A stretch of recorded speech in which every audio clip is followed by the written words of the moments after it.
So I came across this. I mean, I've been keeping an eye on what's been happening in Ireland. And by the way, before I go any further, if I sound a wee bit rougher of voice, I have a slight cold. That's basically it. And it's so rare for me to have it. Although I have to say, recently, because I have, new neighbours in a place that had been empty for a wee while. I absolutely know that they've got Wi-Fi, so the concentration level of Wi-Fi I have found not to be anything other than to my detriment. I try to compensate by taking various nutritions, of which I would do anyway, but every now and again I do feel that not being in an area filled with vastly ignorant people to the very real dangers of electromagnetic fields would be nice.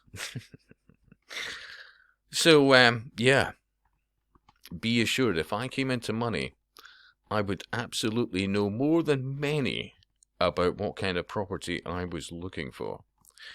Hence the reason why I still can be quite good value to various people in situations who can afford to do.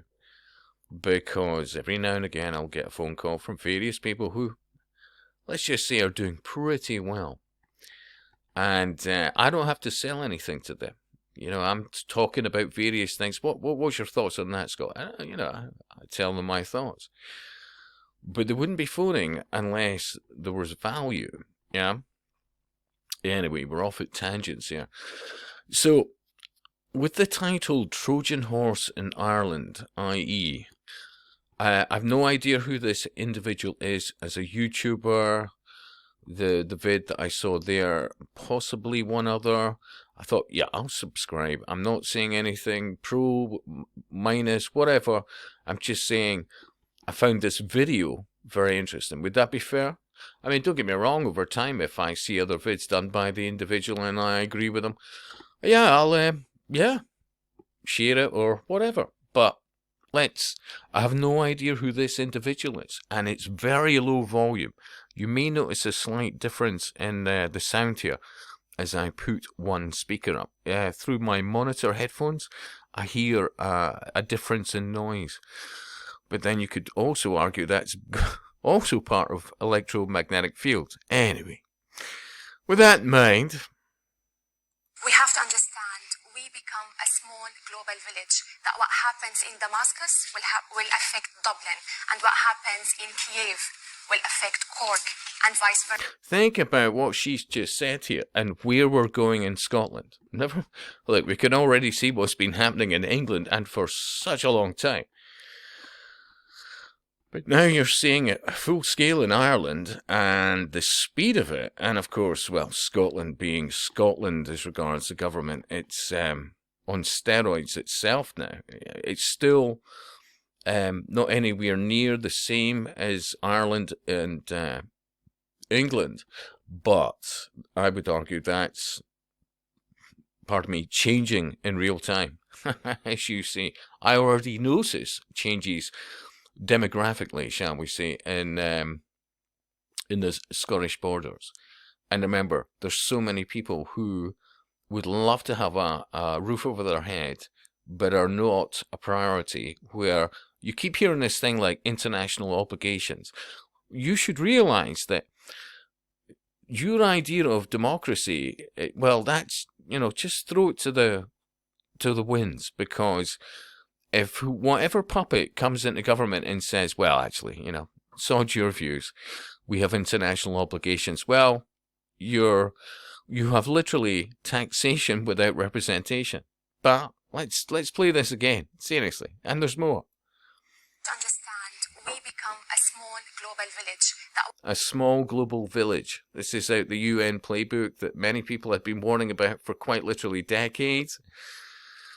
I put, when are people going to realise we're dealing with occult networks? Fair play to the individual that has the channel. They go back to me with, it has to boil over before too many coincidences are mathematically impossible.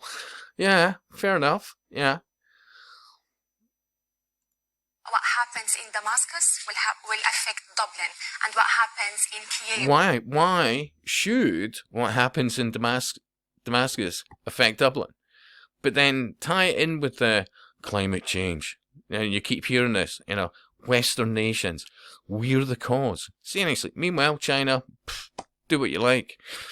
Quite literally, power stations every single week. Coal-fired power stations. Meanwhile, honestly, we've got more trees in the UK. Well, at the moment, so many that absorb the very little amount of CO2 that is actually put out by the little minute amount of industry still left in the UK. Seriously, it's more than covered. But this is an ideology, yeah.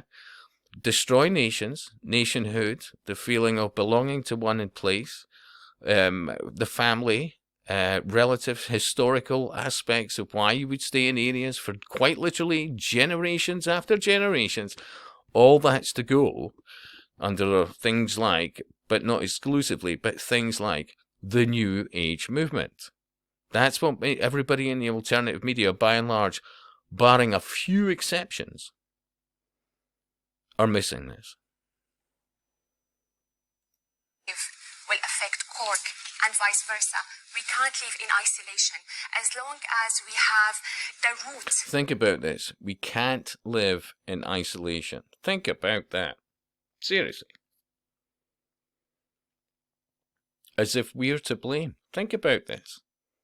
We're all apparently, we're all dinghies, or countries, there to serve the needs of others who are unrelated to us. Based on apparently we're the cause of it all. Really? Seriously?